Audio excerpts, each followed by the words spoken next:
GP ની અંદર આપણે જોશું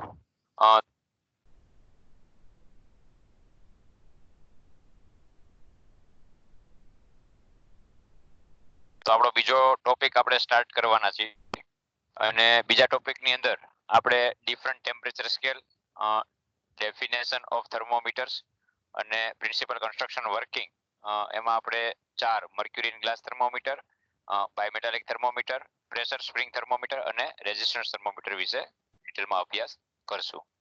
આપણે થોડુંક રિવિઝન કરી લઈએ તો આગલા લેક્ચરની અંદર આપણે પહેલા 2 લેક્ચર હતા એમાં આપણે ઇન્સ્ટ્રુમેન્ટેશન્સ એની ડેફિનેશન તેમજ બેઝિક્સ એલિમેન્ટ્સ ઓફ ઇન્સ્ટ્રુમેન્ટેશન્સ, એમાં આપણે transducer, signal conditioner, display units, ત્યારબાદ આપણે જોયું હતું કે કેરેક્ટરિસ્ટિક્સ ઓફ ઇન્સ્ટ્રુમેન્ટ્સ, એમાં 2 પ્રકારની, જો ટાઈમ સાથે બદલાતી હોય તો ડાયનેમિક અને ન બદલાતી તો સ્ટેટિક. સ્ટેટિક કેરેક્ટરિસ્ટિક્સ ની અંદર આપણે એક્યુરેસી, પ્રિસિઝન, રિપીટેબિલિટી, રિપ્રોડ્યુસિબિલિટી, લિનિયરિટી આ બધી વસ્તુ જોઈ હતી.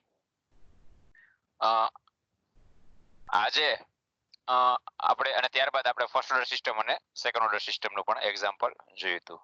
તો હવે આજના લેક્ચરમાં આપણે ટેમ્પરેચર સ્કેલ, કારણ કે ટેમ્પરેચર મેઝરમેન્ટ ડિવાઇસને આપણે ડિટેલમાં અભ્યાસ કરવો છે તો આપણને પહેલા તો ટેમ્પરેચર સ્કેલ એ નોલેજ હોવું જરૂરી છે.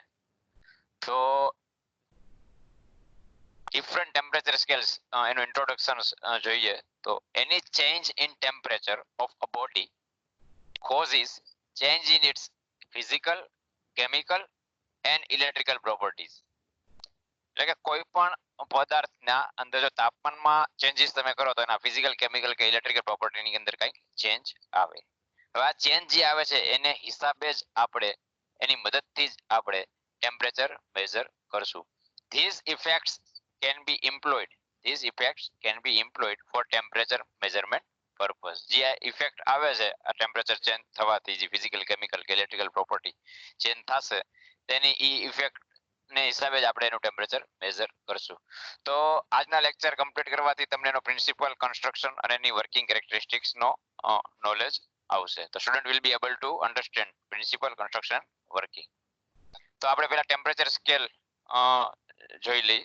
તો temperature scale represent the temperature of the body quantitatively, એટલે કે ટેમ્પરેચર નું જે મૂલ્ય છે એ તમારે માપવાનું છે કે ભાઈ 20 ડિગ્રી છે, 0 ડિગ્રી છે, -10 ડિગ્રી છે, 100 ડિગ્રી છે, 1200 ડિગ્રી છે, 1800 ડિગ્રી, 2400 ડિગ્રી, કેટલા ડિગ્રી ટેમ્પરેચર. અત્યારે આપણે ડિગ્રી સેન્ટીગ્રેડ ની જ વાત કરી છે. પણ કેલ્વિનમાં પણ માપી શકાય છે, ફેરનહીટમાં પણ માપી શકાય છે, એના અલગ અલગ સ્કેલ છે. તો આ સ્કેલ કઈ રીતે આવ્યા અને એને ઇન્ટરનેશનલ લેવલે કઈ રીતે માન્યતા મળી તો તે થોડુંક ડિટેલમાં જોઈએ. તો the international practical temperature scale, એનું શોર્ટ ફોર્મ છે IPTS. IPTS જેનું ફૂલ ફોર્મ છે the international practical temperature scale. IPTS was established by an international commission in 1948 with a text revision in 1960. એટલે 1948 માં આ એક ટેમ્પરેચર માટે જે ઇન્ટરનેશનલ લેવલે કોમન એક પ્લેટફોર્મ તૈયાર થયું અને એમાં થોડુંક રિવિઝન કરી અને તેને એપ્લાય કર્યું 1960 માં. ત્યારબાદ ફરીથી કંઈક રિવિઝન આમાં કરેલું. Revision of the scale was finally adapted in 1968 અને 1968 માં ફાઇનલાઇઝ કર્યા પછી એને આખા વર્લ્ડે એડપ્ટ કરેલું અને એક કોમન પ્લેટફોર્મ ઉપર વર્ક થાય એ હેતુથી.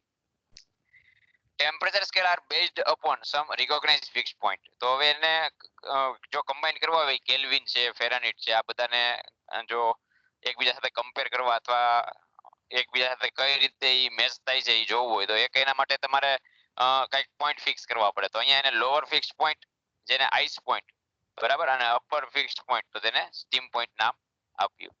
તો આપણે ડાયરેક્ટ એક ફિગર જોઈ તો એ ફિગરની અંદર તમને જોવા મળશે કે અહીંયા તમે ફિગરમાં જોવો તો અહીંયા તો પહેલા તો 4 નીચેની સાઈડ 4 અલગ અલગ ટેમ્પરેચર આપેલા છે. એમાં પહેલું છે સેલ્સિયસ, બીજું કેલ્વિન, ત્રીજું ફેરનહીટ અને ચોથું છે રેન્કાઇન, બરાબર. હવે અહીંયા તમે ઉપરની સાઈડ ટોપ સાઈડમાં જો તો અહીંયા સ્ટીમ પોઈન્ટ લખેલો છે, અહીંયા આઈસ પોઈન્ટ અને અહીંયા એબ્સોલ્યુટ 0.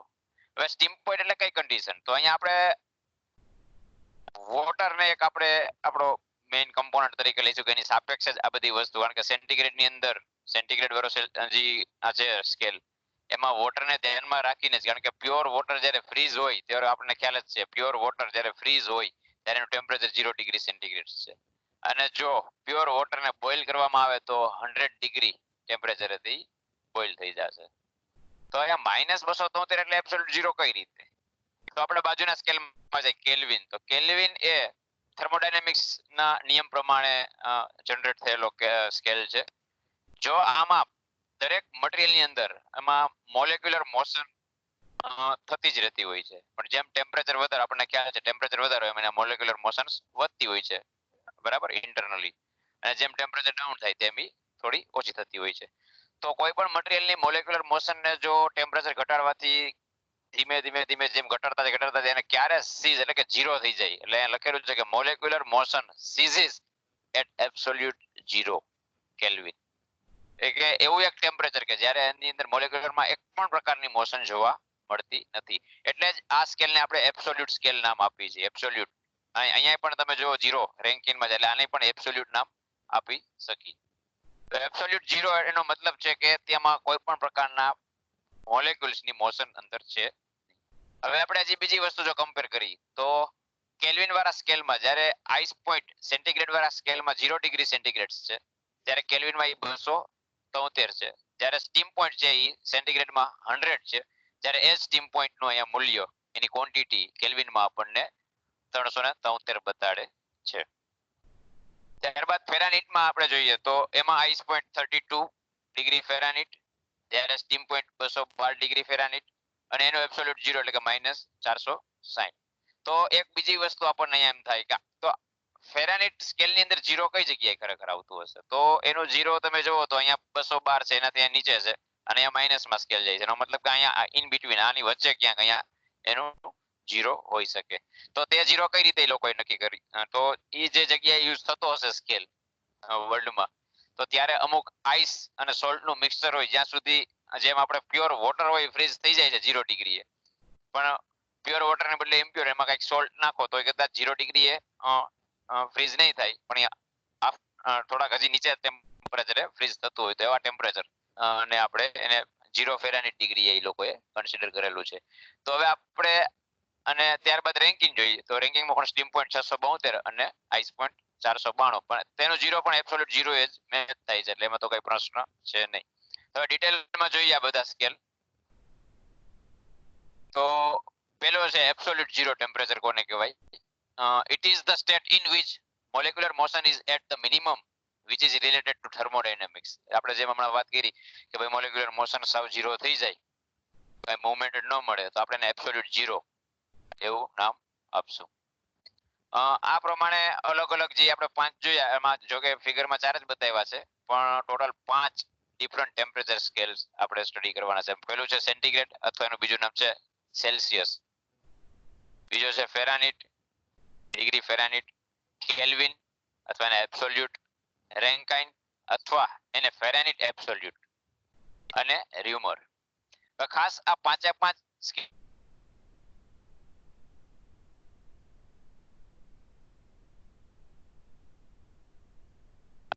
એક કેલ્વિન એને આપણે ડિગ્રી નહીં લગાવ્યા, ખાસ યાદ રાખો, બરાબર, કારણ કે એબ્સોલ્યુટ એને સ્કેલ ગણવામાં આવે છે. ત્યારબાદ નેક્સ્ટ સ્લાઇડમાં આપણે જોઈએ તો centigrade or Celsius scale. It was introduced about 1740 and is commonly used in European countries. European કન્ટ્રીની અંદર આનું સંશોધન, ટૂંકમાં એનું ઇન્વેન્શન થયું છે, અને 1740માં આનું ઇન્વેન્શન થયું હતું, અને ત્યાં વધારે આ સ્કેલનો ઉપયોગ કરવામાં આવતો. અને ત્યાં આઈસ પોઈન્ટ 0 ડિગ્રી સેન્ટીગ્રેડ અને સ્ટીમ પોઈન્ટ 100 ડિગ્રી સેન્ટીગ્રેડ.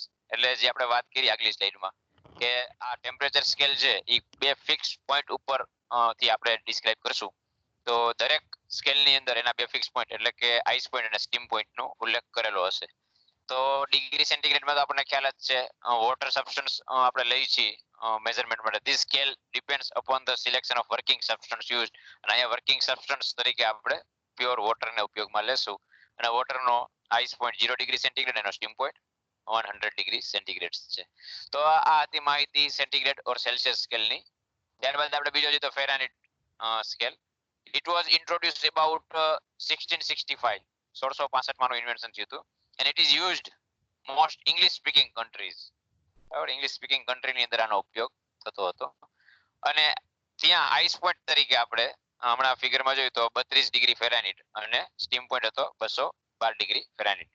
તો આપણે એમાં વાત કરી હતી કે તો ઝીરો કઈ જગ્યાએ આવે છે, તો the zero point or starting point temperature is 0 degree Fahrenheit that represents the temperature of certain salt ice mixture. જે મેં વાત કરી કે પ્યોર વોટર નહીં હોય પણ વોટરની અંદર કંઈક સોલ્ટ એડ થયેલું હોય. હવે એને જો ફ્રીઝ કરવામાં આવે તો એ અહીંયા 0 ડિગ્રી સેન્ટીગ્રેડ હજી ફ્રીઝ થાય છે એટલા ટેમ્પરેચરે નહીં થાય, પણ એનાથી ડાઉન તો કેટલા ડાઉન, પણ અહીંયા 0 ફેરાનહીટ, કારણ કે આ સ્કેલ જુદો છે, ખાસ યાદ રાખજો, અહીંયા મિસમેચ ન થાય.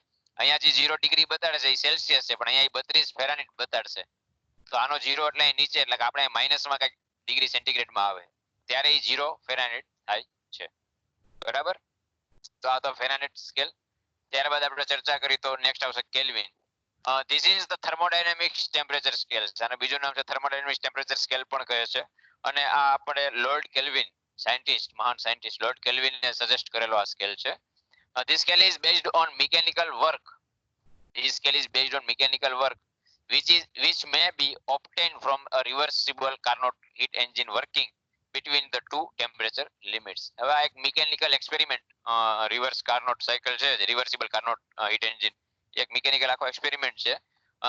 જેમ આપણે 0 ડિગ્રી સેન્ટીગ્રેડ થી 100 ડિગ્રી સેન્ટીગ્રેડ નો કેમ ટેમ્પરેચર નો આપણે એક્સપેરિમેન્ટ કરી છે, એવી રીતે આમાં એક્સપેરિમેન્ટ કરી અને એનું કેલ્વિન માં તમે ટેમ્પરેચર માપી શકો છો. કેલ્વિન ની અંદર જ આઈસ પોઈન્ટ છે એ 273.16 કેલ્વિન, જ્યારે સ્ટીમ પોઈન્ટ છે એનો 373.16 કેલ્વિન છે. ત્યારબાદનો આપણો સ્કેલ છે રેન્કાઇન સ્કેલ. તો તેમાં આઈસ પોઈન્ટ છે એ 491.7 ડિગ્રી રેન્કાઇન અને સ્ટીમ પોઈન્ટ છે એ 671.7 ડિગ્રી રેન્કાઇન છે. This is called absolute scale because it has absolute zero as one of the reference point. જે આપણે વાત કરી આને પણ absolute point 0 છે, તો આપણે આને પણ આપણે એબ્સોલ્યુટ સ્કેલ કહી શકશું. ત્યારબાદ જે પાંચમો જે સ્કેલ છે એ છે Reaumur scale. This scale is often used in alcohol industries. જ્યાં આલ્કોહોલનું પ્રોડક્શન થતું હતું ભૂતકાળમાં, ત્યાં જનરલી શું બે ટેમ્પરેચર રેન્જ હતી, 0 ડિગ્રી થી 80 ડિગ્રી ર્યુમર. તો ત્યાં મેં જેમને વાત કરી હતી કે મર્ક્યુરી ની બદલે આપણે આલ્કોહોલ ફિલઅપ કરી અને મર્ક્યુરી થર્મોમીટર જેમ છે એમ આલ્કોહોલ થર્મોમીટર પણ બનાવી શકીએ છીએ. તો જે સબસ્ટન્સ યુઝ થતું હોય એ સબસ્ટન્સનું જે લોકોએ કદાચ મે બી થર્મોમીટર બનાવ્યું હોય, એટલે આ સ્કેલ એ જગ્યાએ જ્યાં પ્રોડક્શન જેનું આલ્કોહોલનું થતું હોય ત્યાં આઈસ પોઈન્ટ 0 ડિગ્રી ર્યુમર અને સ્ટીમ પોઈન્ટ 80 ડિગ્રી ર્યુમર છે. હવે 80 ડિગ્રી ર્યુમર એટલે આપણે આમ જોવો તો સેન્ટીગ્રેડમાં 100 ડિગ્રી સેન્ટીગ્રેડ થાય, બરાબર. હવે અહીંયા એક તમને રિલેશન બતાડે છે, આ તમે આપણે આઈએસ ની અંદર પણ શીખી ગયા હતા કે ભાઈ એક ટેમ્પરેચર ને બીજા ટેમ્પરેચર ની અંદર જો કન્વર્ટ કરવું હોય ડિગ્રી સેન્ટીગ્રેડ ને ફેરાનહીટ વચ્ચેનો રિલેશન, તો આ માત્ર ડિગ્રી સેન્ટીગ્રેડ અને ફેરાનહીટ વચ્ચેનું રિલેશન છે. એવી રીતે ડિગ્રી સેન્ટીગ્રેડ અને કેલ્વિન વચ્ચેનું રિલેશન, આ વચ્ચેનો ભાગ કાઢી નાખો તો ડિગ્રી સેન્ટીગ્રેડ અને કેલ્વિન વચ્ચેનું રિલેશન. તો અહીંયા મેં એક જનરલ ફોર્મમાં જ આપેલું છે આખું ઇક્વેશન કે દરેકનો એકબીજા સાથેનો રિલેશન બતાવેલું છે. આમાં તમે કોઈ પણ એક ટેમ્પરેચર સ્કેલને બીજામાં કન્વર્ટ કરવો હોય તો આપણે ઇઝીલી કન્વર્ટ કરી શકીએ છીએ. તો ફરીથી રિવિઝન કરી લઈએ આપણા પહેલા ટોપિકનું. તો આપણે ટેમ્પરેચર મેઝરમેન્ટ ઇન્સ્ટ્રુમેન્ટ સ્ટડી કરતા પહેલા આપણે એક ટેમ્પરેચર સ્કેલનો અભ્યાસ કરવો જરૂરી છે. તો કારણ કે ટેમ્પરેચર જ એક એવી વસ્તુ છે કે જે માપવી હોય તો આપણને ખ્યાલ છે કે ટેમ્પરેચરના ચેન્જ થવાથી મટીરિયલની ફિઝિકલ કેમિકલ પ્રોપર્ટી ચેન્જ થાય છે અને એનો જ આપણે બેનિફિટ લઈ અને ટેમ્પરેચર મેઝર કરી શકીએ છીએ. અને આ માટે અલગ અલગ ટેમ્પરેચર સ્કેલ છે એ 2 પોઈન્ટ ઉપર આધારિત છે, lower fix point, upper fix point. અને એનું invention finally adopted IPTS and the international practice temperature scale દ્વારા 1968માં એને એડોપ્ટ કરવામાં આવ્યો હતો. અને 5 અલગ અલગ સ્કેલ છે જે સેન્ટીગ્રેડ, ફેરાનહીટ, કેલ્વિન, રેન્કાઇન અને ર્યુમર, જેની આપણે કમ્પેરિઝન પણ આ ફિગરમાં જોઈ. તો ત્યારબાદનો આપણો નેક્સ્ટ ટોપિક છે એ છે થર્મોમીટર. હવે આપણે ડિટેલમાં દરેક ઇન્સ્ટ્રુમેન્ટ્સને અભ્યાસ કરવાનો છે. તો પહેલા થર્મોમીટર, આપણે ટેમ્પરેચર મેઝરમેન્ટ જે ઇન્સ્ટ્રુમેન્ટ્સ ભણવાના છે એમાં થર્મોમીટર, થર્મોકપલ અને પાયરોમીટર, આમ 3 અલગ અલગ કેટેગરીમાં આપણે ટેમ્પરેચર મેઝરમેન્ટ ઇન્સ્ટ્રુમેન્ટ્સ સ્ટડી કરવાના છે. તેમાં પહેલું જે થર્મોમીટર છે એની ડેફિનેશન, તો થર્મોમીટરની ડેફિનેશન જોઈએ તો thermometer is an instrument or device. Thermometer is an instrument or device to measure temperature of any body, એટલે કે સોલિડ હોઈ શકે, ફ્લુઇડ, એટલે કે લિક્વિડ, ગેસ કે વેપર પણ હોઈ શકે. કોઈ પણ સોલિડ, લિક્વિડ નું આપણે ટેમ્પરેચર મેઝર કરી શકીએ એવી એક ડિવાઇસ, એવું એક ઇન્સ્ટ્રુમેન્ટ, એને આપણે શું કહીશું? થર્મોમીટર. હવે આપણે આની પહેલા તો ક્લાસિફિકેશન જોયું હતું ઇન્સ્ટ્રુમેન્ટ નું. અહીંયા પણ હજી થર્મોમીટરનું જો ફર્ધર ક્લાસિફિકેશન કરવું હોય તો આ એક એક્સ્ટ્રા વસ્તુ છે, પણ આપણે નોલેજ હોવું જરૂરી છે. Temperature measuring instruments are classified according to the nature of the change produced in the testing body by the change of temperature. They may be classified as follows: expansion thermometers, field system thermometers, electrical temperature instruments and pyrometers. Generally lower temperature માટે આપણે expansion thermometers નો ઉપયોગ કરશું. lower થી moderate temperature માપવું હોય તો field system thermometer નો ઉપયોગ કરશું. જ્યારે lower થી higher temperature માટે electrical temperature instruments, અને જ્યારે moderate temperature થી high temperature તો pyrometer નો ઉપયોગ કરશું. અને હજી further જો expansion thermometers છે જોઈએ આપણે, એને further જો classified કરવા હોય તો expansion of solids, solid નું expansion થતું હોય, કેટલી વાર liquid નું expansion થતું હોય, કેટલી વાર gases નું expansion થતું હોય. જો solid નું expansion થતું હોય તો એની અંદર તમે જોવો તો bimetallic thermometer આપણે સ્ટડી કરવાનું આવશે. liquid નું હોય તો એમાં પાછા બે કેટેગરી છે કે liquid ને જો ગ્લાસ માં ભરેલું છે કે metal ની અંદર ભરેલું છે. જો ગ્લાસ ની અંદર હોય તો liquid in glass thermometer, અને જો metal માં હોય તો liquid in metal thermometer. અને જો ગેસ કન્ટેન્ટ હોય એની અંદર તો, અને ગેસ નું એક્સપાન્શન થતું હોય તો ગેસ થર્મોમીટર ને સ્ટડી કરવાનું હોય. આ એક્સ્ટ્રા થોડુંક નોલેજ માટેની બે સ્લાઇડ હતી. ઇમ્પોર્ટન્ટ છે આપણે આ વસ્તુ કે મર્ક્યુરી ગ્લાસ થર્મોમીટર જો આપણો મેઇન ટોપિક છે. આપણે ટૂંકમાં થર્મોમીટરમાં આમ તો ચાર જોવાના છે: mercury glass thermometer, bimetallic thermometer, pressure spring thermometer અને રેઝિસ્ટન્સ થર્મોમીટર. તો આપણે first one mercury glass thermometer study કરી. તો એનો પ્રિન્સિપલ મોસ્ટ આઈએમપી, અવારનવાર પ્રિન્સિપલ પૂછાય છે, અને મર્ક્યુરી શું કામ એને વપરાય છે થર્મોમીટર ની અંદર, તો આ પ્રિન્સિપલ ઉપરથી જ આપણને ખ્યાલ આવશે. All liquids expands with rise in temperature. ભાઈ કોઈ પણ મટીરીયલ અથવા કે લિક્વિડ ને જો ટેમ્પરેચર એનું વધારવામાં આવે તો એનું એક્સપાન્શન થશે, આ ખ્યાલ છે. This volumetric expansion એટલે બધી ડાયરેક્શનમાં, એની લંબાઈમાં, પહોળાઈમાં, ઊંચાઈમાં બધું, એટલે કે volumetric expansion of liquid is proportional to the rise in temperature. બરાબર? કોઈ પણ લિક્વિડ ને ટેમ્પરેચર આપશું તો એનું વોલ્યુમેટ્રિક એક્સપાન્શન થશે. હવે જેમ ટેમ્પરેચર વધારે આપશું એમ વોલ્યુમેટ્રિક એક્સપાન્શન વધારે હશે, જેમ ટેમ્પરેચર ઓછું તો એમ વોલ્યુમેટ્રિક એક્સપાન્શન ઓછું. તો હજી ઓછું કરી નાખી તો હજી પાછું વોલ્યુમેટ્રિક એક્સપાન્શન ઓછું થશે. વળી ટેમ્પરેચર વધારી વળી વોલ્યુમેટ્રિક એક્સપાન્શન વધશે. તો એક બાજુ ટેમ્પરેચર વધઘટ થાય છે અને બીજી બાજુ વોલ્યુમેટ્રિક એક્સપાન્શન ને હિસાબે આપણે ધારો કે કોઈ જગ્યાએ ફિલ કરેલું હોય તો એની હાઇટમાં કંઈક વધઘટ થશે. તો બસ આ વસ્તુનો આપણે બેનિફિટ લેવાનો છે કે અહીંયા ટેમ્પરેચરમાં વધઘટ થાય છે એ ડાયરેક્ટલી પ્રોપોર્શનલ છે શેની? તો કે વોલ્યુમેટ્રિક એક્સપાન્શનની સાથે. એટલે જ કહેવાય કે hence volumetric expansion of liquid can be taken as a measure of its temperature. ફરીથી જોઈ લે principal. All liquid expands with rise in temperature. This volumetric expansion of liquid is proportional to the rise in temperature. Hence, volumetric expansion of liquid can be taken as the measure of its temperature. તો આ તો principal. આ એની છે figure. આ figure તમારે draw કરવાની છે, એક્ઝામમાં પૂછાય તો. અહીં બે ફિગર મેં આપેલી છે. એમાં પહેલી ફિગર એ મર્ક્યુરી ગ્લાસ થર્મોમીટરનો સ્કેમેટિક ડાયાગ્રામ છે, આટલો પાર્ટ છે. ત્યારે બીજો જો આ જેની આ ટૂંકમાં ટ્યુબ્સ છે એને જો ક્રોસ સેક્શન કટ કરી કોઈ એક જગ્યાએથી તો એનો ક્રોસ સેક્શન સ્ટેમ, અને સ્ટેમ કહેવાય. સ્ટેમને જો કટ કરી અને ક્રોસ સેક્શનમાંથી તો કઈ રીતનો દેખાશે તો એની બીજી ફિગર છે. એટલે આ ફિગર એના ક્રોસ સેક્શનની છે. અને રીડિંગ તમારે કઈ રીતે ઓબ્ઝર્વ કરવું આ એના માટે અહીંયા આપણે જો હ્યુમન આઈ આપેલી છે અને કઈ રીતે ઓબ્ઝર્વ કરવું તે ડિટેલમાં આપેલી છે. પેલા જો આ જે તમારો થર્મોમીટર છે એની અંદર આ રેડ કલરનું જે દેખાડો છે તમારો મર્ક્યુરી ફિલઅપ કરેલો છે. હવે અહીંથી ખરેખર આમ બે ડાયરેક્શનમાં તમારી કાચની નળી આમ, એટલે હજી આખી કાચની નળી તો આવડી મોટી હશે, આ તો ખાલી માત્ર વચ્ચેની કેપિલરી જ બતાવેલી છે. બરાબર? હવે નીચે બલ્બ છે એનું વોલ્યુમ ટૂંકમાં ડાયામીટર વધારે છે જો અહીંયા, અને કેપિલરીનો ડાયામીટર ઓછો હશે. એટલે આની અંદર વધારે મર્ક્યુરી બધો અહીંયા ફિલઅપ કરેલો હશે. અને અહીંયા ફરતે ગ્લાસ હશે, અને આ જે વસ્તુ બને આખી નીચેનો પાર્ટ આટલો એને બલ્બ કહેવાય, મર્ક્યુરીનો બલ્બ. જ્યારે ઉપરનો ભાગ છે એને સ્ટેમ કહેશું. બરાબર? Stem made of magnifying glass. Magnifying glass કેમ? તો કે એનો ક્રોસ સેક્શન લેતા આ રીતનું જોવા મળે છે. એટલે કે અહીંયા એક સિગ્નલ કન્ડિશનિંગ જે આપણે કીધું હતું બિલોરી કાચ જેવી સંરચના કરવામાં આવે છે કે તમે ઇઝીલી રીડિંગ ને થોડુંક ઝૂમ વાંચી શકો. વાંચવા માટે કાચમાં તો આરપાર દેખાય, તો એને બંધ કરવા એની પાછળ એનેમલ લગાડવું પડે વ્હાઈટ. બરાબર? આજે દેખાય છે અમે ઓરેન્જ કલર જેવું અહીં કરેલું છે આ ઈ શું છે એક એનેમલ એટલે કે કલર કરેલો છે પાછળની સાઈડ વ્હાઈટ એની અંદર સ્કેલ લખેલો હશે બધો એટલે તમે આ ડાયરેક્શન માંથી જોશો એટલે અહીંયા જુઓ આ ભાગ નાનો ગોળ છે દેખાય છે અહીંયા અને આ મોટો ગોળ છે ઈ આ અને આજે આ વ્હાઈટ દેખાય છે આ તમારું એનેમલ છે ઈ બરાબર જેની બધા સ્કેલ લખેલો છે આવી રીતે સ્કેલ હશે હવે આવી સંરચના કરવાથી જો એક્ઝેક્ટ ગોળ આ નથી અહીં આગળની ભાગમાં આટલું કાઢે અહીંયા બિલોડી કાર્ડ જેવું બનાવેલું છે ઉપસી ગયેલું એટલે અહીંથી શું તમે ઇઝીલી રીડિંગ તમને મેગ્નિફાઈ ફોર્મમાં જોવા મળે અને તમે મર્ક્યુરી પણ રાઈઝ કે અપ કે ડાઉન થયો હોય ક્લિયરલી જોઈ શકો તેના માટે આ વ્યવસ્થા કરેલી હોય છે અને પાછળની સાઈડમાં એને એનેમલ લગાવેલું હોય છે વ્હાઈટ કલરનું એટલે તમે એમાં સ્કેલ ડ્રો કરી શકો માટે બાકી પ્લેન ખાલી એમનામ કાળા લીટા કરી નાખ્યા હોય તો તમે માપી નહીં શકો ખ્યાલ નહીં આવે કેટલા લખેલા છે રીડિંગ પણ વ્હાઈટ કલરની અંદર કોઈ વસ્તુ મૂકો તો તમને ક્લિયર કટી વસ્તુ દેખાય ત્યારબાદ આ વચ્ચે જે રેડ કલરનો પાર્ટ દેખાય છે ઈ આ એની વચ્ચેની કેપિલરી ટ્યુબ છે કે જેની અંદર મર્ક્યુરી રાઈઝ થશે બરાબર એટલે બોર એને આપણે બોર ખાડો કર્યો એમ કહેવાય અહીંયા એક રેસ્ટ્રિક્શન ઇફ યુઝડ અમુક થર્મોમીટરમાં હશે જોવા મળશે અમુકમાં નહીં હોય રેસ્ટ્રિક્શન એટલે કે મર્ક્યુરી ઉપરની સાઈડમાં હોય છે તમારે રીડિંગ માપવું હોય થોડોક સમય સુધી તમે માપી શકશો નહીતર બધો મર્ક્યુરી પર જવું બહાર કાઢશો ભેગું તરત નીચે નો આવી જાય સ્પીડમાં તેના માટે મૂકેલું હોય છે ડિટેલમાં આપણે જોઈએ તો એનું કન્સ્ટ્રક્શન સૌપ્રથમ So it consists of a glass stem.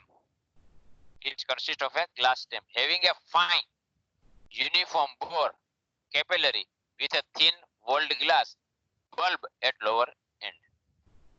આ જે વસ્તુ તો બોર એનો આખો જી આ એનો બલ્બ અને આખું કાચનું બનેલું અને વચ્ચે આ ગેપ હશે એટલો એટલે એમાં મર્ક્યુરી તમારે ફિલ કરવાનો છે ઉપરથી ખુલ્લું હોય જ્યારે મર્ક્યુરી નો ભર્યો હોય ને ત્યારે પછી મર્ક્યુરી ભરાઈ જાય પછી ઉપરથી સીલ થી પેક કરવામાં આવે છે બરાબર આખું ગ્લાસ નું બનેલું છે અહીંયા થીક વોલ હશે પણ અહીંયા કેવી હશે થીન વોલ હશે અહીંયા થીક વોલ એટલે આટલી જ નહીં વધારે હોય પણ અહીંયા દેખાય નથી પિક્ચરમાં આપણે બરાબર The bulb may be cylindrical or spherical in shape.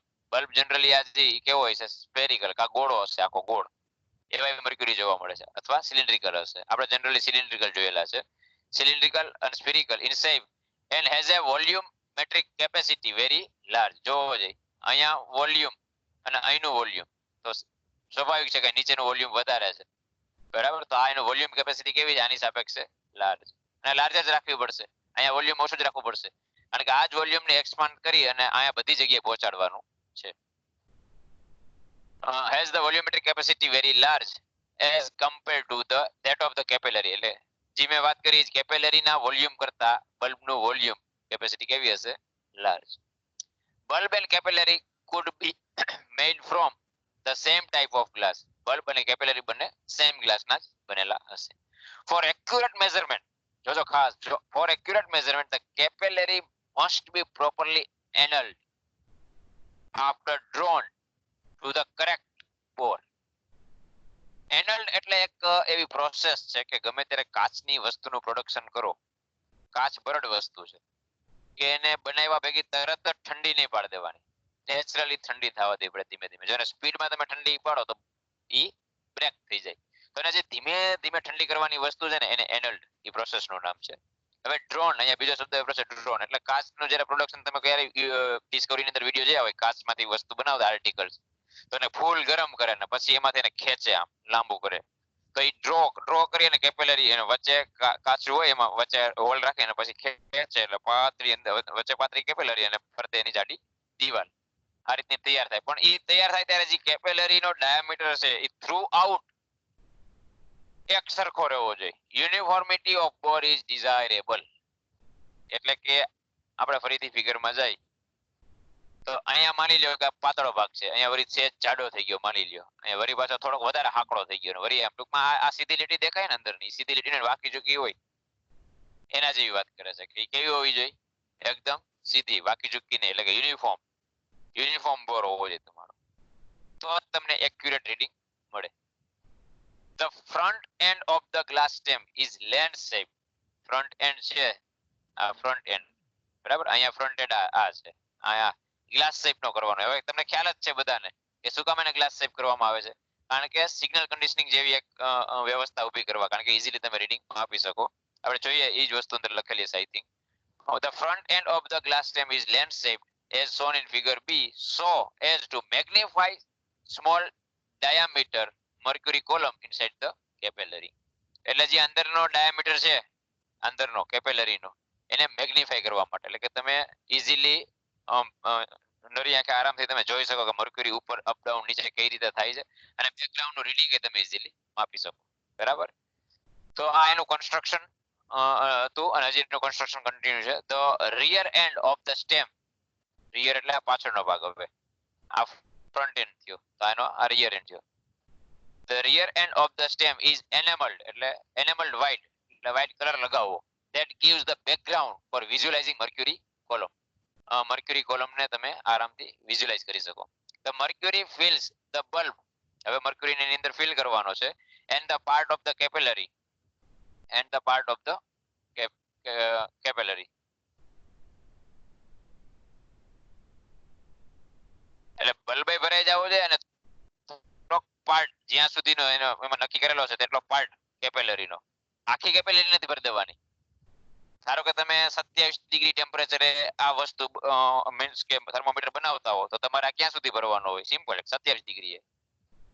સમજાય છે શું કામ? મેં જો 0 ડિગ્રી હું એટમોસ્ફિયર બધી જગ્યાએ એસી મૂકીને 0 ડિગ્રી કરી નાખું અને પછી હું આ ફિલઅપ કરતો હોય તો મારે ક્યાં સુધી ભરવા પડશે? 0 ડિગ્રી, કારણ કે એ ટેમ્પરેચર પાછું અહીંયા મેન્ટેન થવું તો જ એક્યુરેસી આવશે ને, કારણ કે 0 ડિગ્રી જ. હવે તમે રૂમ ટેમ્પરેચર કરતા ને 0 ડિગ્રી 0 ડિગ્રી સુધી જ ભરશો.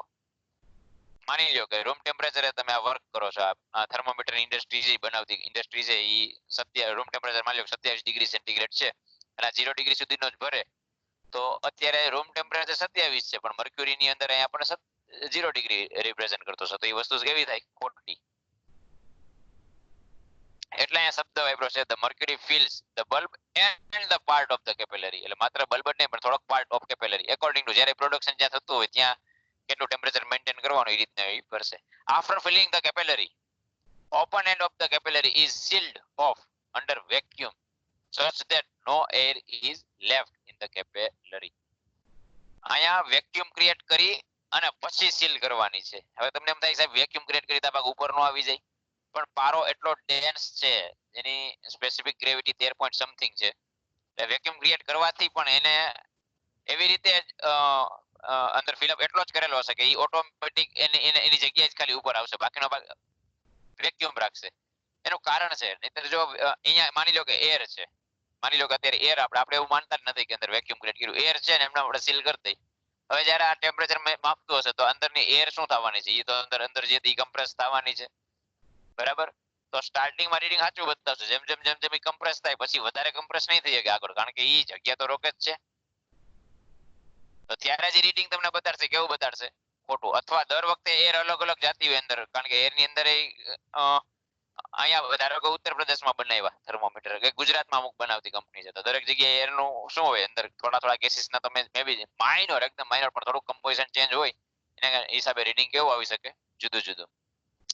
તો એ વસ્તુને ધ્યાનમાં રાખીને અહીંયા વેક્યુમ કરવામાં આવે છે, અથવા એની અંદર બીજું ઇનર્ટ ગેસ તરીકે નાઇટ્રોજન પણ જનરલી ભરવામાં આવે છે.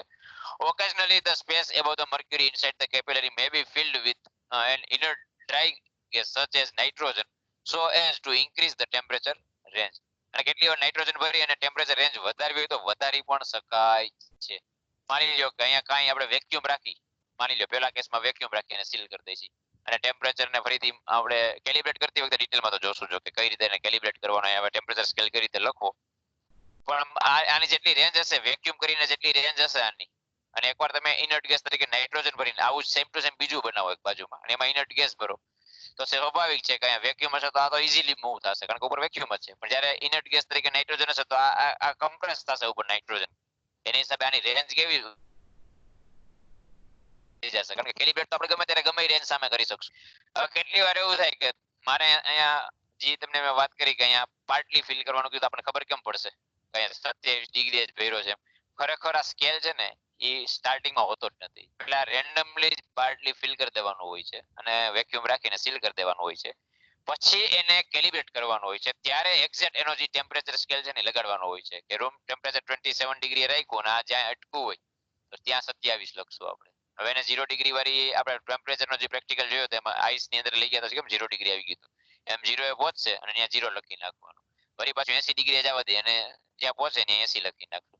આપણને ખબર છે કે ટેમ્પરેચર છે અને આ એની હાઈટ છે એ પ્રપોર્શનલી કેવી લિનિયરલી પ્રોપોર્શનલ આની અંદર બંને જનરલી આપણે લિનિયરલી પ્રોપોર્શનલ જ હોય એ રીતે સેટ કરી છે. એટલે બાકીનો જે એક 80 આપણને મળી ગયું, 27 મળી ગયું અથવા 30 આપણે એવું રાખીએ ટેમ્પરેચર અને એક 0 રાખી દઈએ તો બાકીનો સ્કેલ એની પ્રપોર્શનલ આપણે બાકીનો જાતે પછી ડ્રો કરી શકીએ એના ગેપ્સ વચ્ચે.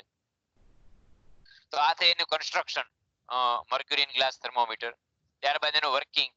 The bulb of mercury in glass thermometer is immersed in the bath of the sufficient depth. આ જો કે આપણે પ્રેક્ટિકલમાં વાત કરી હતી કે સફિશિયન્ટ સાવ નીચે તળિયે નથી ડાળી દેવાનું કે ઉપર નથી રાખવાનું, સફિશિયન્ટ ડેપ્થ સુધી જ આપણે ઇમર્જ કરવાનો છે. કોને? તો કે બલ્બને.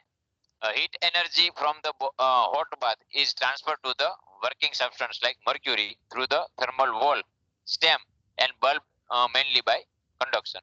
અને જેવી હીટ આપણે મેઝરન્ટ મીડિયમ ની અંદર જ્યારે મર્ક્યુરીને ડીપ કરશું તો સૌથી પહેલા આપણને હીટ છે એ જે મેઝરન્ટ મીડિયમ આજુબાજુમાં જે લિક્વિડ હશે એનું ટેમ્પરેચર કોને? પેલા ગ્લાસને. અને ગ્લાસની સપાટી ઉપર કન્વેક્શન અને પછી અંદર ગ્લાસની વોલમાંથી કન્ડક્શન અને વળી અહીંયા ફ્લુઇડ છે એટલે એમાં પાછું કન્વેક્શન થી હીટ અંદર પ્રસરશે. On receiving that mercury expands અને હીટ જેવી મેળવશે મર્ક્યુરી એટલે તરત એનું એક્સપાન્શન સ્ટાર્ટ થશે. Mercury expands more than glass because coefficient of cubical expansion of mercury is much greater than that of the glass. Most important point.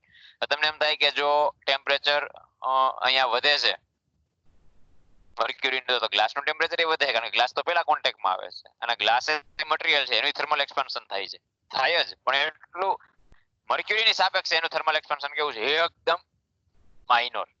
એટલે generally thermometers છે એ કેવા 500 ડિગ્રી સુધીના 0 થી 500 ડિગ્રી સુધીનું જ આપણે મેજર કરતા હોય. એટલે હાયર ટેમ્પરેચર જવું હોય 500 થી વધારે 1200 1400 તો મર્ક્યુરી ઇન ગ્લાસ થર્મોમીટર નહીં વપરાય.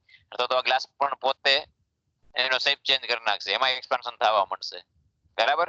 એટલે આઈનું એક્સપાન્શન મર્ક્યુરીનું એક્સપાન્શન થર્મલ એક્સપાન્શન કેવું છે? ગ્લાસ કરતા ઘણું વધારે. Since volumetric capacity of capillary is very smaller. યાદ છે ને આપણે? Okay. Since volumetric capacity of આપણે વાત કરી હતી કે વોલ્યુમેટ્રિક કેપેસિટી કેપિલરીની કેવી છે? ઓછી છે. કોની સાપેક્ષે? તો કે બલ્બની સાપેક્ષે. તો અહીંયા બલ્બમાં થોડુંક અમથું લિક્વિડ એટલે કે મર્ક્યુરી તમારો રાઈઝ થશે પણ અહીંયા એનું રાઈઝ કેવું છે? વધારે મૂવમેન્ટ હશે. બરાબર? Since the volumetric capacity of the capillary is very smaller than that of the bulb, the thermal expansion of mercury causes rise in mercury level inside the capillary. Thus, mercury level inside the capillary changes with temperature of the hot bath. જેમ જેમ hot bath નું temperature change થતું જાય એમ mercury નું level પણ change થતું જાય. જેમ જેમ આનું ટેમ્પરેચર વધતું જશે એમાંનું લેવલ પણ વધતું જશે, જેમ આનું ટેમ્પરેચર ઘટતું જશે એમાં અહીંયા પણ લેવલ મર્ક્યુરીનું ઘટતું જશે. The top of the mercury column read against the scale gives the bath temperature. અને મર્ક્યુરી કોલમ ઉપર જ્યાં આપણે જે રીડિંગ ધારો કે માની લો કે ક્યાંક ઇમર્જ કરેલો છે અને ટેમ્પરેચર વધતું જાય છે અને એક જગ્યાએ સ્થિર થયો કારણ કે ઇક્વિલિબ્રિયમમાં આવી ગયું છે ટેમ્પરેચર, તો જ્યાં સ્થિર થશે એ તમને જે રીડિંગ બતાડશે એ શું હશે? તમારું જે મેજર ટેમ્પરેચર જે તમારે માપવાનું છે તે ટેમ્પરેચર. તો આ તો વર્કિંગ. બરાબર? તો આપણે આજનો લેક્ચર અહીંયા સુધીનો જ રાખી અને આપણે ફરીથી રિવાઇઝ કરી તો આપણે થર્મોમીટરની ડેફિનેશન્સ, એમાં થર્મોમીટરના અમુક ટાઈપ્સ, એક્સપાન્શન, ફિલ્ડ, ઇલેક્ટ્રિકલ કે પાયરોમીટર પ્રકારના એમાંય અલગ અલગ પાછા બીજા પ્રકાર જોયા હતા. એક્સપાન્શન ઓફ સોલિડ્સ કે લિક્વિડ્સ કે ગેસીસ કોનું એક્સપાન્શન થાય છે. અને મેઇન ફોકસ આપણે તો મર્ક્યુરી ઇન ગ્લાસ થર્મોમીટર જેની અંદર આપણે એનો પ્રિન્સિપલ જોઈએ કે વોલ્યુમેટ્રિક એક્સપાન્શન ઓફ લિક્વિડ માટે જ મર્ક્યુરીનો ઉપયોગ આપણે થર્મોમીટરની અંદર કરી શકીએ કારણ કે એનું વોલ્યુમેટ્રિક એક્સપાન્શન ટેમ્પરેચરની સામે કેવું છે? ઘણું જ વધારે. ત્યારબાદ એની ફિગર પણ જોઈએ આપણે અને ફિગરમાં પણ આપણે ક્રોસ સેક્શન વ્યૂ જે સ્ટેમનો એ પરફેક્ટલી સિલિન્ડ્રિકલ નથી હોતો પણ આગળનો ભાગ થોડો લેન્સ શેપનો બનાવેલો હોય છે કારણ કે ઇઝીલી આપણે એને મેગ્નિફાઈ કરીને રીડિંગ લઈ શકીએ. અને બલ્બ જેનું વોલ્યુમેટ્રિક કેપેસિટી કેપિલરીની સાપેક્ષે વધારે હોય છે અને બંને ગ્લાસના જ બનેલા હોય છે. ત્યારબાદ એનું કન્સ્ટ્રક્શન અને લાસ્ટમાં આપણે એનું વર્કિંગ પણ જોયું.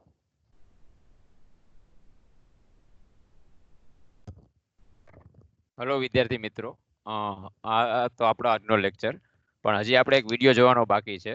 તો આપણે હવે એક વિડીયો હું તમને બતાડવા જાઉં છું કે જેમાં તમને એનું મર્ક્યુરીનું ખરેખર કન્સ્ટ્રક્શન, વર્કિંગ અને એનું ખાસ કેલિબ્રેશન કઈ રીતે કરવામાં આવે છે.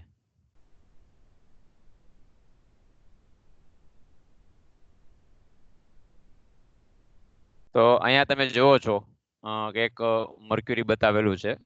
The most common type of thermometer used in laboratory is mercury thermometer. Its working is based on the cubical expansion of mercury. એટલે આપણને ખ્યાલ જ છે હવે કે મર્ક્યુરીનું ક્યુબિકલ એક્સપાન્શન બીજી બધી વસ્તુ કરતાં ઘણું વધારે છે, એટલે જ મર્ક્યુરીને આપણે ગ્લાસ ઇન થર્મોમીટરમાં યુઝ કરી છીએ. તે બે ભાગનું બનેલું હોય છે. એમાં એક કેપિલરી ટ્યુબ અને એક નીચે સિલિન્ડ્રિકલ બલ્બ હોય છે, જે આપણે હમણાં કન્સ્ટ્રક્શનમાં જોયું. હવે આની અંદર કઈ રીતે આનું મર્ક્યુરી ફિલઅપ કરવામાં આવે છે અને કઈ રીતે એનો સ્કેલ કેલિબ્રેટ કરવામાં આવે છે, તો તે વિડીયોની સમજ આપણને આ વિડીયોની અંદર ડિટેલમાં જોવા મળશે.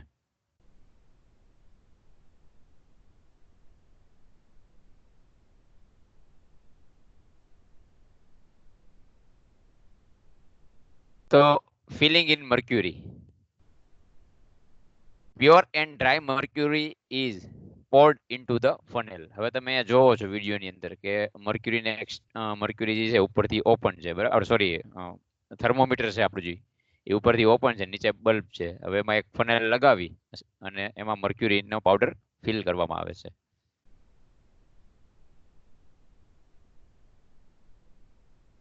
ત્યારબાદ તમે જુઓ તો નીચેથી એને હીટ પ્રોવાઈડ કરવામાં આવે છે, કારણ કે અંદર હીટ આપવાથી અંદર રહેલી હવા છે એ હીટ થશે અને એના બબલ્સ ફોર્મમાં કન્વર્ટ થઈ અને મર્ક્યુરીમાંથી આ ઉપર જે મર્ક્યુરી છે એમાંથી દૂર થશે, એટલે અંદરની સાઈડમાં શું થશે, વેક્યુમ જેવું ક્રિએટ થશે.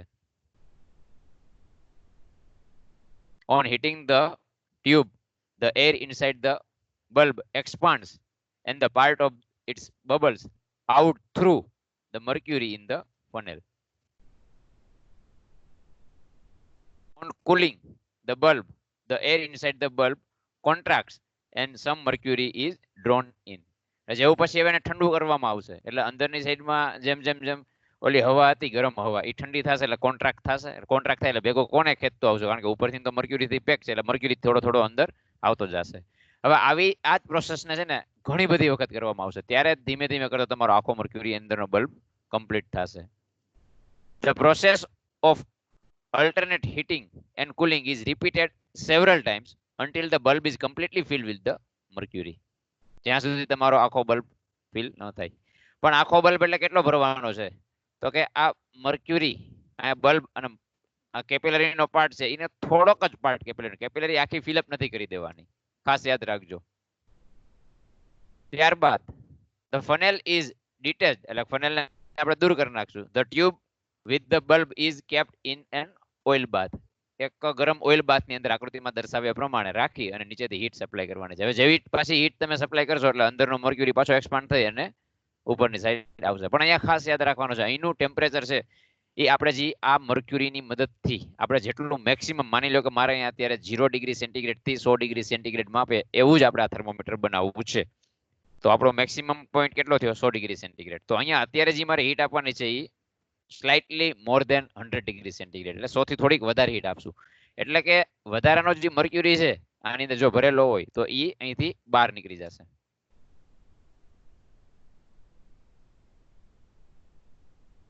Bulb is heated to a temperature higher than the maximum temperature desired to be measured by the thermometer. The excess mercury flows out. જેવો વધારાનો મર્ક્યુરી બહાર નીકળી જશે તરત જ આપણે ઉપરનો છેડો છે એને સીલ્ડ કરી દેશું. The open end of the tube is sealed with the help of flame.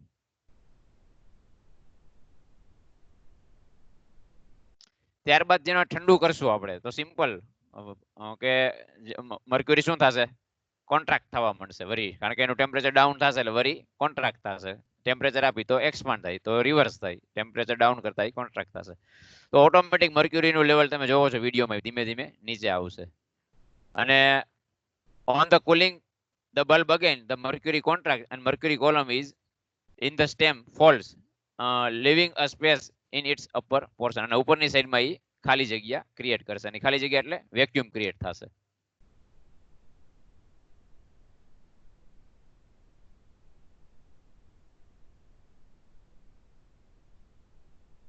It is then left cooled for several days. હવે આવી રીતે જે ઠંડુ કરીને ઘણા બધા દિવસ સુધી રાખશું. કેમ? કારણ કે કેપિલરી પોતે ગરમ વારે વારે થઈ હશે તો એના કઈ શેપમાં કે એમાં કઈ ચેન્જીસ ન થાય, પાછી હતી પોઝિશનમાં આવે.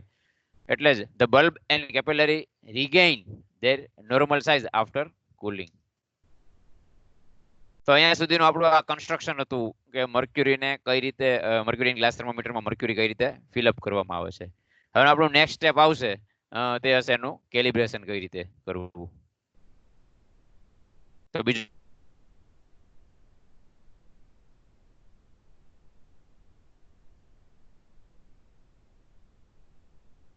એટલે આપણે એનો પહેલા લોઅર ફિક્સ પોઈન્ટ, અને લોઅર ફિક્સ પોઈન્ટ આપણને ખ્યાલ જ છે આપણો 0 ડિગ્રી સેન્ટીગ્રેડ છે, જ્યારે અપર ફિક્સ પોઈન્ટ આપણે કેટલો લીધો? સ્ટીમ પોઈન્ટ, એટલે કે 100 ડિગ્રી સેન્ટીગ્રેડ છે. તો લોઅર ફિક્સ પોઈન્ટ સેટ કરવા માટે આપણે આ રીતની અરેન્જમેન્ટ કરશું. એક બીકરની ઉપર એક ફનેલની અંદર આઈસ ક્યુબ્સ, અને એની અંદર આપણે થર્મોમીટરને આ રીતે ડુબાડશું. હવે એક જ minute.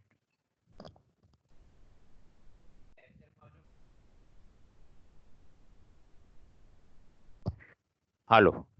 The thermometer is placed in the pure metallic ice such that its bulbs and a small portion of the stem are covered by ice. હવે આ રીતે એને સેટઅપ કરવાથી આપણને શું બેનિફિટ મળે? જો અહીંયા થોડુંક પણ વોટર રહેશે તો આનું ટેમ્પરેચર ખરેખર 0 ડિગ્રી ને 0 થી થોડુંક ઊંચું રહેશે. એટલે વોટર જેટલું પણ આમાંથી પ્રોડ્યુસ થયું હોય તો તરત બધું નીચે નીકળી જવું જોઈએ. માત્ર આઈસ જ રહેવું જોઈએ. અને આજુબાજુનું એટમોસ્ફિયર પણ આપણે એક એટમોસ્ફિયર, કારણ કે બંધ પ્રણાલી નથી, ખુલ્લી પ્રણાલી છે આપણી, એટલે કે આપણું આજુબાજુનું વાતાવરણમાં પણ એક એટમોસ્ફિયર છે. એટલે ખાસ એક એટમોસ્ફિયર પણ એટલું જ મેન્ટેન કરવું જરૂરી છે.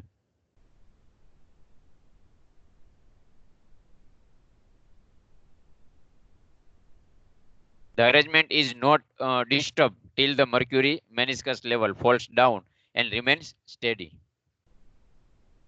સિસ્ટમ તમારી ક્યાંય ડિસ્ટર્બ ન થવી જોઈએ, હલવી ન જોઈએ.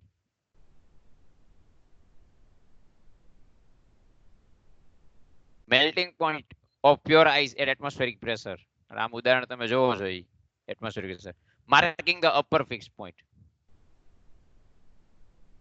The upper fixed point is the steam point, the boiling point of pure water at 1 atmospheric pressure. તો આપણે આ જોઈએ તો અહીંયા આપણે એક કોર્ક અને 2 ચેમ્બરનું બનેલું છે. આ અંદરની પહેલી ચેમ્બર છે અને આ બહારની આ બીજી ચેમ્બર છે.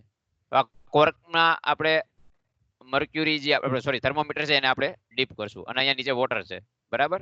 અને વોટરની સ્ટીમ પ્રોડ્યુસ થતી હશે, આપણે હીટ પ્રોવાઈડ કરશું એટલે વોટરની સ્ટીમ પ્રોડ્યુસ થશે, એટલે સ્ટીમ ઉપર જશે અને અહીંથી વધારાની સ્ટીમ બહાર નીકળી જશે.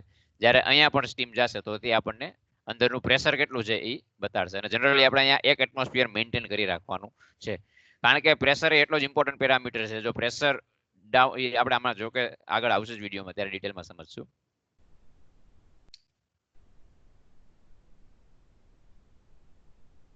Mark the steam point, hyposmeter. It is double walled chamber having a side tube for steam to go out. અહીંથી આપણને સ્ટીમ બહાર નીકળવા માટે. Which indicate the difference in pressure inside the chamber and the atmosphere. એટલે આ YouTube manometer શું કામ એને લગાવેલું છે? આપણને બહારનું અને અંદરનું ટેમ્પરેચર ડિફરન્સ આપશે.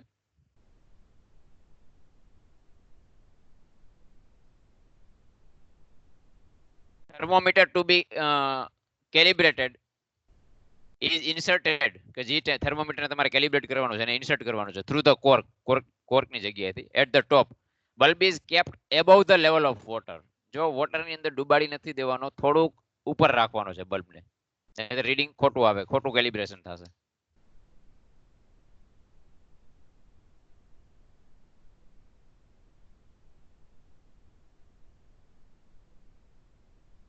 હવે જો આપણે નીચેથી હીટ સપ્લાય કરશું તો water is steadily boiled so that the bulb is surrounded by the pure water vapour at the atmospheric pressure. Due to the presence of vapour mercury level rises. તમે હમણાં જોયું વિડીયોમાં કે મર્ક્યુરીનું લેવલ રાઇઝ થશે. When the mercury meniscus remains stationary for a sufficiently long time, its level is marked with the upper fixed point. આકૃતિમાં તમે જોવો છો અહીં આપણે સ્ટેડી થઈ ગયું લોંગ ટાઈમ માટે, ત્યારે આપણે એને અપર ફિક્સ પોઈન્ટ તરીકે માર્ક કરશું. હવે આ દરમિયાન થોડીક પ્રિકોશન્સ રાખવી જરૂરી છે, નહીં તો રીડિંગ આપણે ખોટું મીન્સ કે કેલિબ્રેટ ન થાય તો એ જોઈએ ડિટેલમાં. Care should be taken that water does not contain soluble impurity. એટલે કે જે અહીં થી સ્ટીમ ઉપર જાય છે એ એકદમ સુપરહીટેડ સ્ટીમ જ હોવી જોઈએ, અથવા કે એમાં એકેય પણ વોટર પાર્ટિકલ્સ એટલે કે વેટ સ્ટીમ ન હોવી જોઈએ, એમાં વોટર પાર્ટિકલ્સ ન હોવા જોઈએ. જો વોટર પાર્ટિકલ્સ હશે તો અહીંયા તમારે જે ખરેખર તમે 100 ડિગ્રી કેલિબ્રેટ નહીં પણ 100 કરતા થોડું લોઅર કેલિબ્રેટ થશે. The presence of dissolved impurity will increase the boiling point of water.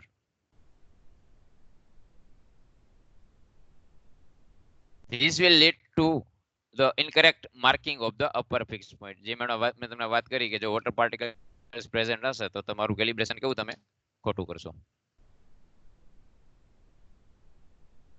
The pressure inside the chamber should be equal to the atmospheric pressure. અને તે પણ સાથે ધ્યાન રાખવાનું છે કે અંદરનું ચેમ્બરનું પ્રેશર પણ 1 એટમોસ્ફિયરે મેન્ટેન થવું જોઈએ. કેમ?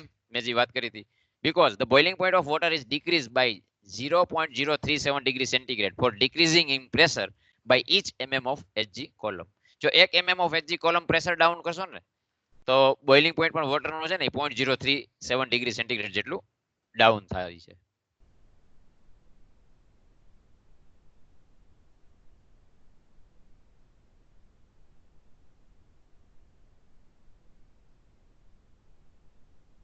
Therefore, the level of mercury in both limbs of the manometer should remain the same. એટલે કે આપણું પ્રેશર આપણે કેવું એક મેન્ટેન કર્યું.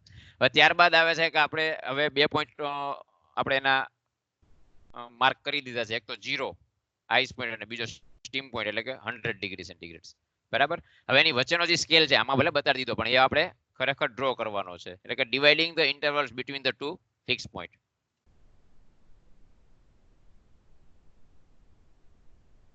The interval between lower and upper fixed point is divided into a number of equal parts. તમે 10 equal parts કરો તો 10 ડિગ્રીના તમને ભાગ પડશે. અને જો 100 ઇક્વલ ભાગ પાડશો તો તમને એક સેલ્સિયસ વાળો સ્કેલ થશે. અને આવી રીતે જો 180 ઇક્વલ પાર્ટ્સ કરશો તો તમને ફેરાનહીટમાં સ્કેલ મળશે. તો આ હતું આપણું થર્મોમીટરનું કન્સ્ટ્રક્શન વર્કિંગ અને એનું કેલિબ્રેશન પણ. અને હવે જે તમારું તૈયાર થઈ ગયું તમારી પાસે કેલિબ્રેટ કરેલું થર્મોમીટર એની મદદથી તમે ટેમ્પરેચર પણ માપી શકો છો. અહીંયા એક હોટ વોટરમાં 45 ડિગ્રી સેન્ટીગ્રેડ જેવું હોય અને મેઝર કરીને બતાડે છે. તો અહીંયા આપણે આપણો આજનો લેક્ચર છે એ કમ્પ્લીટ કરી અને